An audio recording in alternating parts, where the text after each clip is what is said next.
Welcome to Talk About Topeka. I'm Chris Schultz. Tonight, I'll be joined by local artist Barbara Waterman Peters. I wonder what recent arts-related Kansas legislation we could talk about. Topeka Police Chief Ron Miller will also be stopping in, assuming he's not here to arrest me for always uploading my show to YouTube. We will discuss crime rates and the box. I assume you received the box. I'd have an offer to make. If you push the button, first, someone somewhere in the world whom you don't know will die. Second, you will receive a payment of $1 million. No, not that box. It's actually the high crime rate area from 6th and Topeka to 17th and Washburn. Tonight's episode is brought to you by the WIBW channels and Dinner with the Dead, a theatrical seance showing at the Break Room this month. Get your tickets at breakroomdowntown.com. The drinking game for this episode is one shot every time someone says the word Topeka out loud. Starting now. Topeka. Before we get started, I want to address the study that shows Kansas is among the 10 worst states for energy efficiency. Now, after Greensburg was destroyed by an F5 tornado, they rebuilt using some of the latest and renewable energy systems. Our city is even doing its part with a massive wind farm. Yep, just look at all those. Okay, so we have a long way to go, and even Greensburg makes up just 0.027% of Kansas residents. I know many of you aren't big on the idea of green energy. In fact, I can already hear my uncle posting a Solyndra joke on his Facebook wall. But come on, our energy efficiency ranks below Missouri. If I learned anything from John Brown, it's that we should go over the border and smash their solar farms until... maybe that's a bad example. But it might help you to get over the ideological hurdle of green energy by reframing it as saving money on utility bills, along with other benefits. Trading your leaf blower for a humble rake will save electricity, prevent you from being a noise nuisance, and give you some, let's face it, much-needed exercise. Until our energy companies offer more green incentives, we can still save in our own ways. Some communities have seen success in using white roofing material, which saves on air conditioning by reflecting sunlight back into space. I'll do my part by getting my next iPhone in white.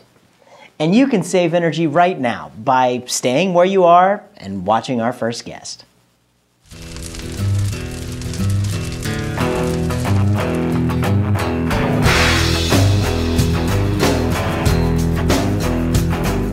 Well, when there's something strange in the neighborhood, who are you going to call? Well, call this guy, Ron Miller. How are you, Ron? Fine. Thank you for inviting me. You betcha. Ron's the chief of police here in Topeka. Thank you so much for being on the show today. Well, I want to find out a little bit about you. Tell me a little bit about your background. Well, I've been the police chief in Topeka for a little over 6 years now. I've started my 7th year here at the end of September. So it's been a very interesting time. Before I came to Topeka, I was the police chief in Kansas City, Kansas, where I spent about 34 years on the KCKPD. Rose up from the ranks of patrolman in the early 1970s all the way through to when I retired there in June of 2006, and then came here in September of 2006 as the police chief. Actually, I did not know whether I would get the job in Topeka at the time I retired in Kansas City, but I knew this was something I wanted to do, and so I pursued it and was lucky enough to be appointed in September of 2006. Wow, that would be a different setting. I mean, you kind of have the Topeka area over here, and you function with the Topeka Police and the Shawnee County Sheriffs, but you've got different police departments up in the Kansas City area that you have to function with. How did that dynamic work up there? That's true. The departments are very similar. The KCKPD is a little bit bigger than the Topeka Police Department, but they're very similar. And the populations of the two cities are within 25,000 or so. The difference between Topeka and Kansas City is Topeka is the state capital, which is sitting here in Shawnee County with the cities of Rossville and Silver Lake and Auburn surrounding it. But in Kansas City, it's part of the metropolitan Kansas City area. Okay. 2 million people, 50 communities, 9 counties, 2 states. And so it's a much bigger metropolitan area. But actually, the city of Topeka has some of the same problems that the city of Kansas City, Kansas has with regard to revenue and crime and population and demographic that exists in Kansas City. So the cities are very similar. Yeah. Well, and you've been here quite a while. So, what do you think are some of the biggest challenges that you've seen in your time here in Topeka? Up until the most recent time, over the past 3 or 4 or 5 years, the challenge has been economical, and that is that we all went through the problems in 2009 of the economy, the bubble burst in the housing market.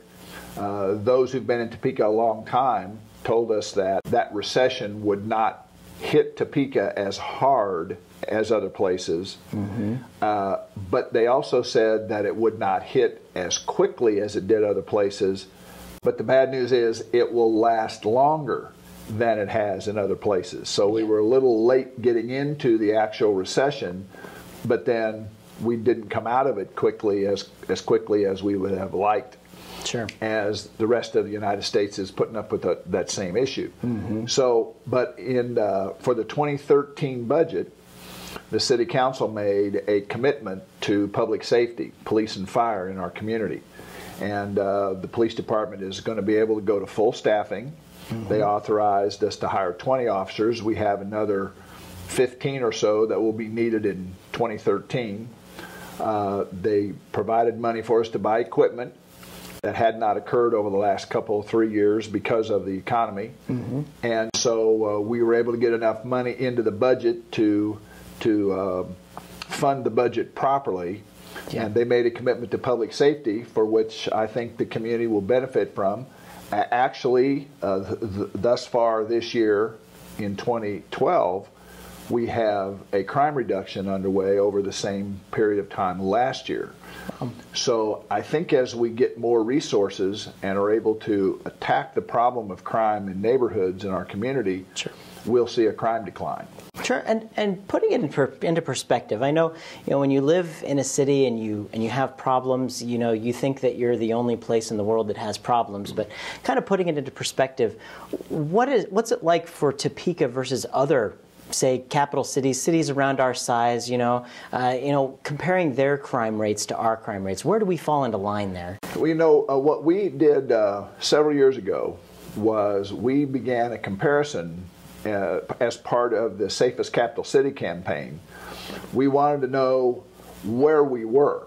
And, there's the old Yogi Berra saying that says, if you don't know where you're going, you might end up someplace else. Yeah. And so unless you really know how you compare against the other cities, you won't really know. Yeah. So we began to compare up against approximately 12 other capital cities in the United States. The example I would give you is Phoenix, Arizona is the capital of Arizona. We're never going to be as dangerous, nor are we going to have the problems that Phoenix, Arizona has. Sure. But then on the other hand, the small states of, Maine and some of those states are very small, so we're never going to be as safe as those capital cities are, just by size of the state and the community. Sure.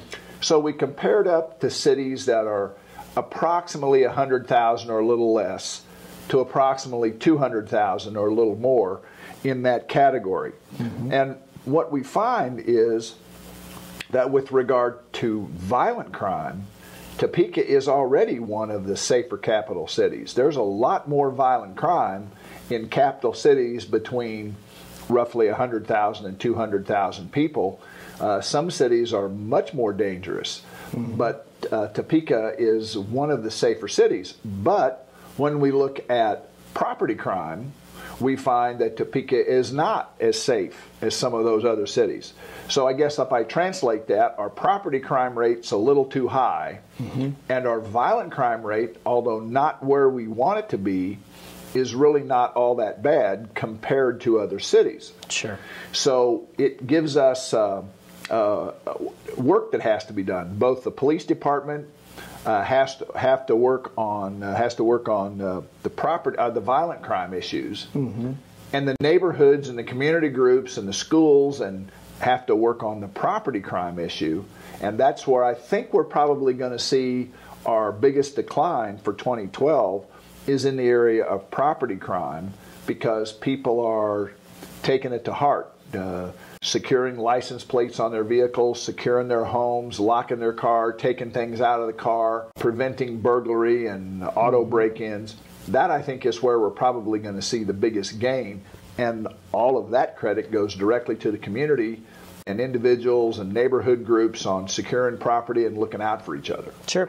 And talking about, I know several months back, we were talking about an area called the Box, which is, 6th in Topeka to 17th in Washburn. It had a lot of crime in it. What kind of crime was happening, or what kind of crime is happening, and kind of discuss the progress of how we've been challenging with that. It's a combination of the two, actually. The Box is an area, and the reason it was named the Box is because it comprises 2 police patrol territories, and they form an almost perfect rectangle. Okay. So that's why we called it the Box. Okay. And what we find is that probably 10% of all the crime in Topeka occurs in these 2 police territories, in these 2 geographical areas. And that's pretty good size. We have 12 police territories, and in this part of the central Topeka area, there's too much crime that occurs there. Yeah. But it's also a small enough area that we ought to be able to attack that problem with neighborhood groups and communities and the schools and those kind of things that occur in that area. Residents who get involved should be able to work together to reduce that crime. Well, what we want to do is establish a comprehensive crime reduction strategy for that area. And what we're going to do is use one of the captains from the patrol command who will be in charge of coordinating an effort to actually reduce the charted crimes, both violent crime and property crime, that occurs in that geographic area. We have a crime analysis unit. We're able to use all of the computer algorithms and all the crime analysis tools available to map this crime, work with the community, and make this a project to reduce crime in this area.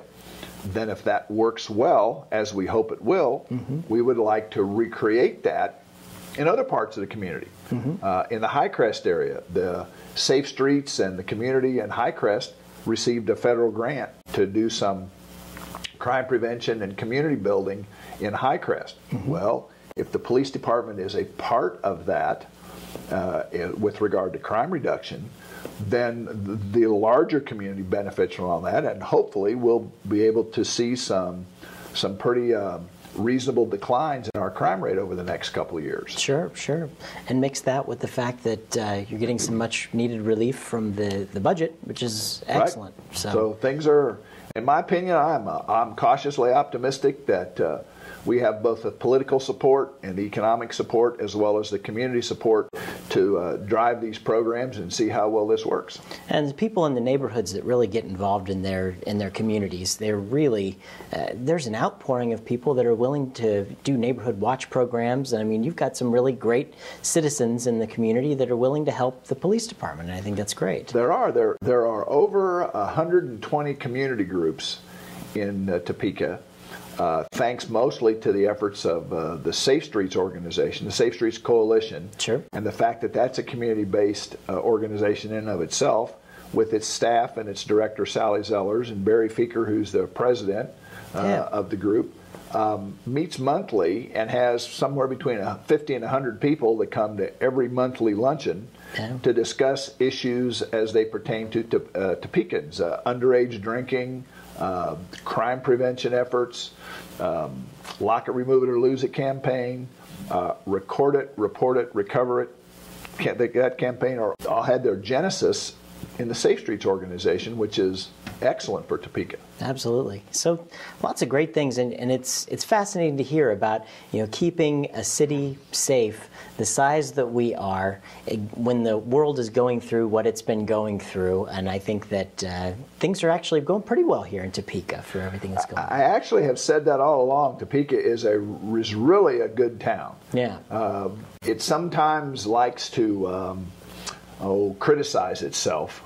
And it depends on what's happening, whether Sure. people are critical of some function of the government or some function of the community or whatever. But the reality is, Topeka is really a pretty nice town, and as other capital cities go, one of the safer of the capital cities in our size. Yeah, absolutely. Now, recently in the press, you saw 48 Hours who had come to town, and they did the whole cold case thing, and then they went through, and Dana Chandler, we know what happened there. But I want you to talk a little bit about the experience of how the police department was able to work with the television station or with 48 Hours, and tell us a little bit about how all that dynamic worked. Well, that particular case, which was referred to in the police department as the Cisco Harkness homicide, occurred some years ago and has been the subject of more than one story over those number of years. But the dynamic played out in that the police department was cooperating with the district attorney's office, who was working with CBS, the 48 Hours program, in this particular story. Sure. And they had done a lot of background on this case, and they spent a lot of time filming in various places. But most of that was driven by the desire for the Shawnee County District Attorney's Office to bring this case forward. We believe, the Topeka Police Department believed from the beginning that this was a chargeable case. Now, there were some people in the police department that didn't think so, but there were some investigators in the police department who did, and obviously it predates my tenure as the police chief. Sure. But they believed it was a chargeable case. Well, the former district attorney at the time, which was accurately reflected in the story, did not believe it was a chargeable case because the case was not strong enough. Well, the new district attorney, upon his election, Chad Taylor, after he was elected, was approached about this case and wanted to do some thinking about it, wanted to research it, wanted to look into it further. And he too believed it was a chargeable case, and then it became a project. And we had detectives assigned to that case. We spent money on leads. I'll give you one interesting story on a lead. They wanted to find the seats in a car from all that time back. They wanted to find the seats in a particular car. We thought we had located this vehicle in Montana somewhere. So we sent a detective to the far northwest, Pacific Northwest, to recover the seats in this car. But the fact is, what we hoped to learn from those seats was nothing. We were eliminating an alibi, or we were eliminating evidence of an alibi.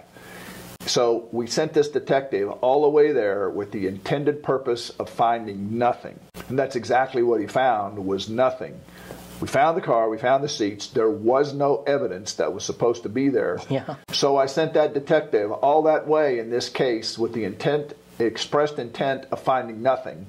And he found nothing, and it was successful. Yeah. Now, that's just an interesting side story on the many twists and turns that this case took, and the length of time it took to investigate it and bring it to prosecution. Yeah. But the prosecutor's office believed this case to be chargeable, which meant we had a lot of legwork to do. The detective that was involved in this, Sergeant Rich Voley, which was the sergeant mentioned in the story, did a lot of work. There were other detectives, Detective Doug Searcy and some other people that worked this case. This really was a mystery that was, in the end, solved to the satisfaction of the jury. Yeah, and you've got a lot of people, the Cisco and the Harkness families are certainly appreciative of all the hard work that you guys did on this case. Yes, and what I learned as a relatively new person to Topeka, what I learned is that there was a connection to these individuals into some people in our community and some families in our communities that had been here for a long time and were well-established families in the community, which made it even more important for us to get this done right. Absolutely, and it's done. That's very good. Well, you know, we're running out of time, but I can't let you go until we do the notorious lightning round here. Okay. Everybody's favorite part. All right. We're going to put 60 seconds on the clock, and I'm going to ask you a bunch of silly questions, and you give me the answers that come to your head first. Ready for this? Okay. All right, and go. If a child refuses to take a nap, are they guilty of resisting arrest? No. Okay, all right. Paper or plastic? Oh, plastic. All right, good. Okay. In your opinion, what was the greatest movie ever made? Oh, my goodness. Gone with the Wind was certainly an epic at the time that even if you watch that movie today, and even though it's been digitally remastered and some things, but if you watch it today, it's an amazing story on about 4 or 5 different levels. So that'd have to be right up there. That's a good one. That's a real good one. Let's see, what'd you have for lunch today? I didn't have lunch today. Working through lunch. Very good. I did. I worked through lunch. If you could bring a dead celebrity back to life and ask them one question, who would it be and what would you ask them? I'd bring back Ronald Reagan, and I would ask him what he thought of the state of affairs of the United States today. A lot of people talk about being a Reagan Republican. A lot of people talk about being a Reagan Democrat. Yeah. And so from that period in the 1980s, you'd have to wonder, with all the things that are going on in America today and all the partisan things that are happening and the polarization of the country, you'd almost have to wonder, what would Ronald Reagan say about that? What would he say about immigration? And what would he say about the economy? So it'd be an interesting discussion. That'd be an interesting speech to hear. Yes, it definitely would. Well, and we're long overdue on time there, but what's your favorite television show to watch every Tuesday night at 9:30 on MyTV? I think it's going to be talking about Topeka. There we go. Chief Miller, thank you so much for joining us. Appreciate that.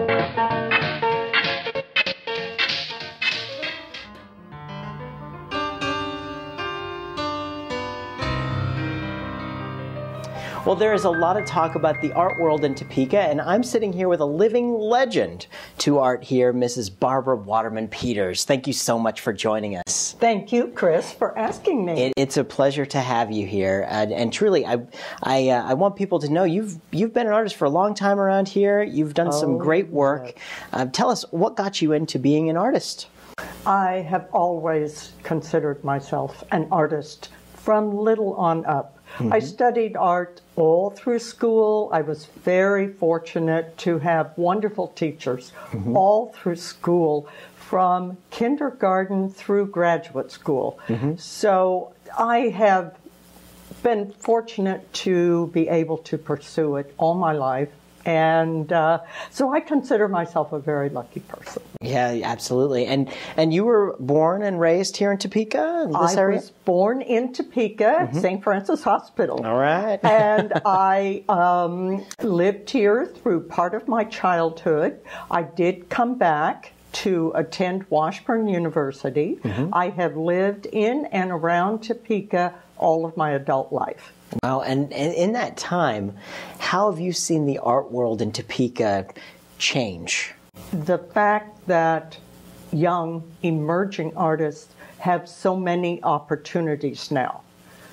When I was first out of undergraduate school, there wasn't much going on. There were a couple of galleries, but shows were few and far between, so we had to look elsewhere. Now, there are so many shows, these young people can't keep up with them all.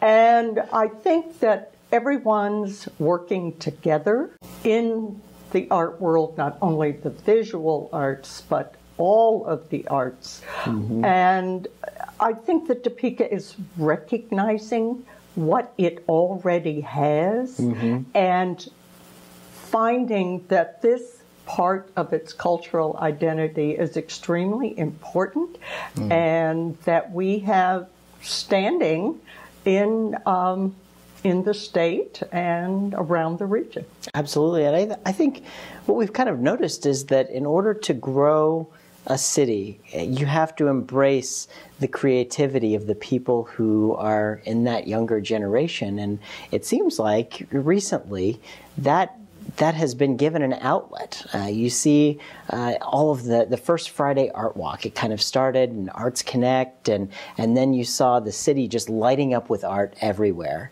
And then you've seen the formation of the Noto Arts District over there, and you were pretty instrumental in getting that going. Tell us a little bit about how Noto is affecting the city.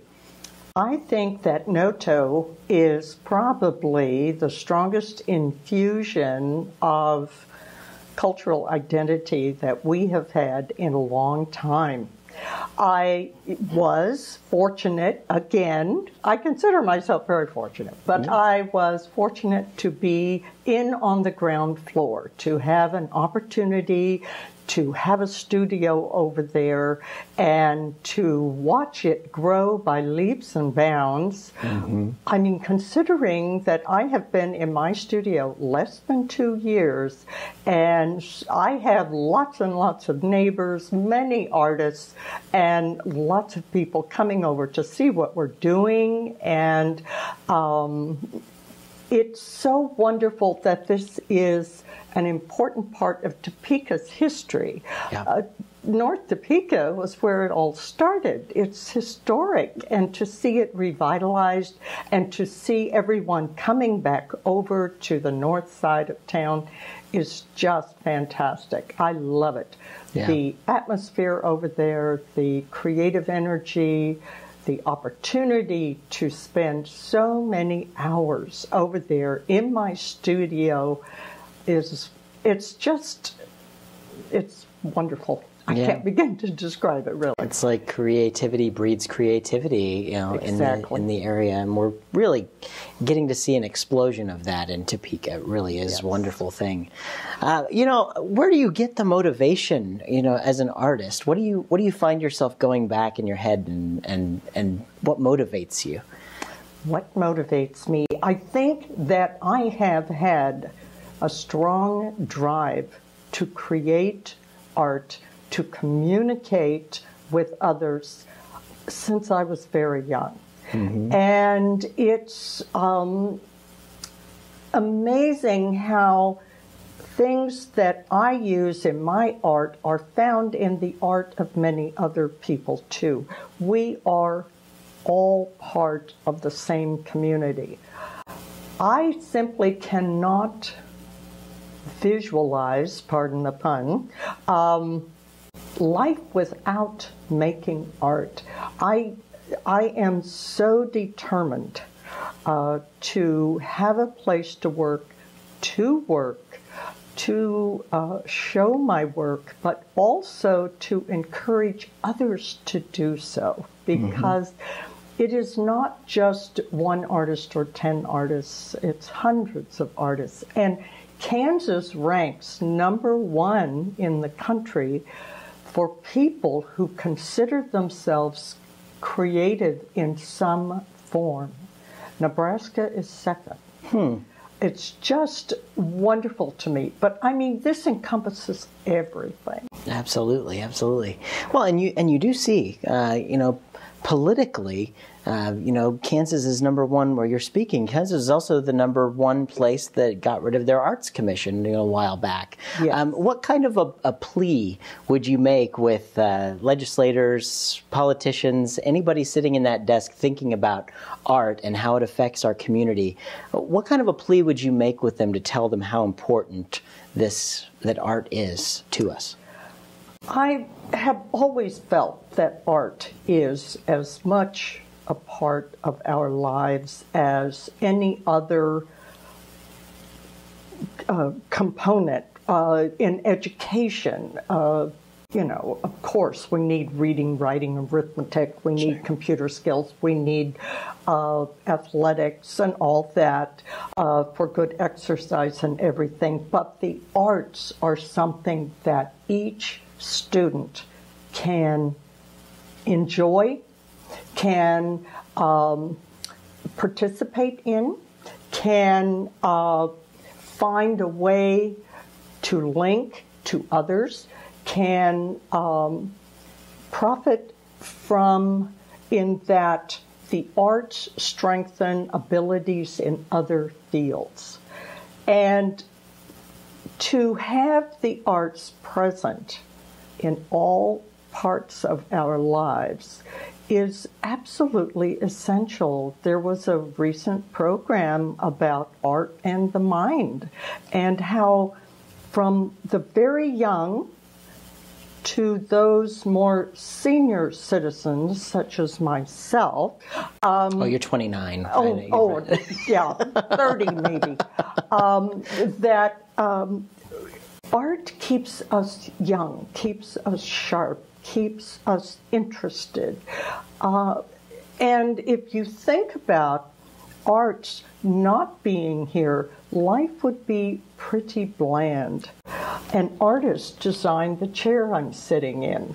I mean, it's absolutely an essential part of life. And to cut that off is essentially to cut ourselves off from what it is to be human. Yeah, absolutely. I can tell you, I have a degree in theater.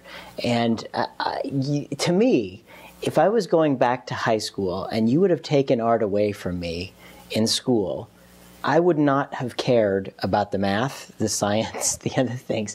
That's the thing that made me care. To, you know, the little bit at the end, you know, some students are motivated by the fact that they get to play basketball, so they do that. I was motivated by art and theater and those things, and it was a different side. And sometimes we so easily forget how important it is that those things exist, so that the math and the science and the things that are a necessity for us to learn are learned a little bit easier, you know, when you have something to put it into perspective. So if you're a politician and you talk about cutting the arts, I'm going to have to smack your wrists, and I'm coming after you. So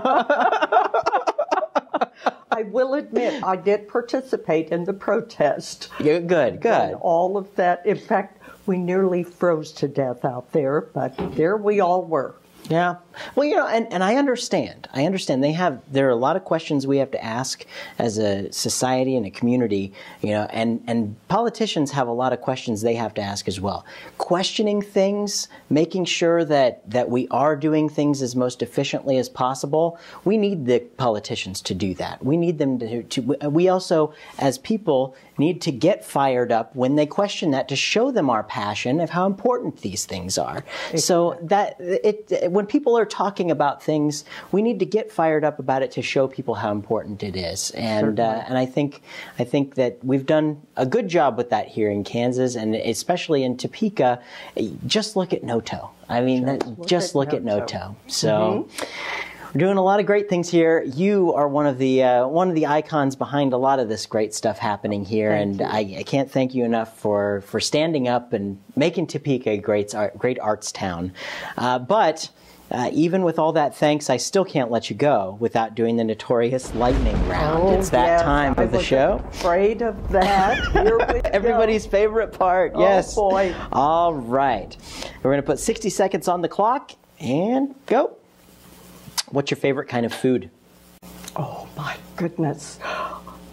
You know what I like? Cajun. Cajun? I think that might be a first on the show. Very good, very good. That sounds good for dinner. I'll make a note of that. Let's see. If you were stranded on a desert island for 6 months and you can only bring 2 things, what would they be? A sketchbook and a pencil. Okay, I think that'd be great. And I'd love to see the work that you got done after that. All right. Let's see. What's your favorite color? Black. All right. And paper or plastic? Paper. All right. Very good. In your opinion, what was the greatest movie ever made? Gone with the Wind. That, ironically, is exactly what Chief Miller just said, for the first time, you guys should get together and talk. What'd you have for lunch today? I don't eat lunch. You don't eat lunch? Another one who works all the way through lunch, ladies and gentlemen. And one more question. What's your favorite television show to watch every Tuesday night at 9:30 on my TV? It is Talk About Topeka. Yeah, there we go. Thank you so much, Barbara, for all that you do and for coming to speak with us on the show. I really appreciate that. Well, thank you. I enjoyed it too, Chris.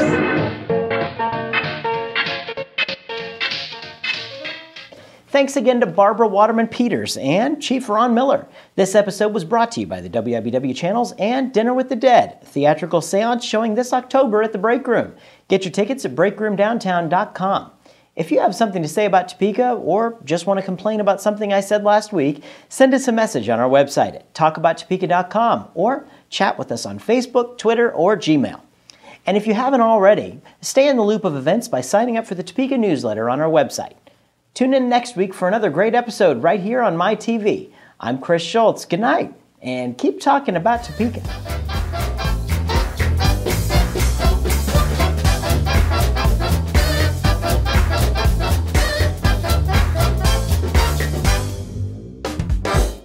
Topeka!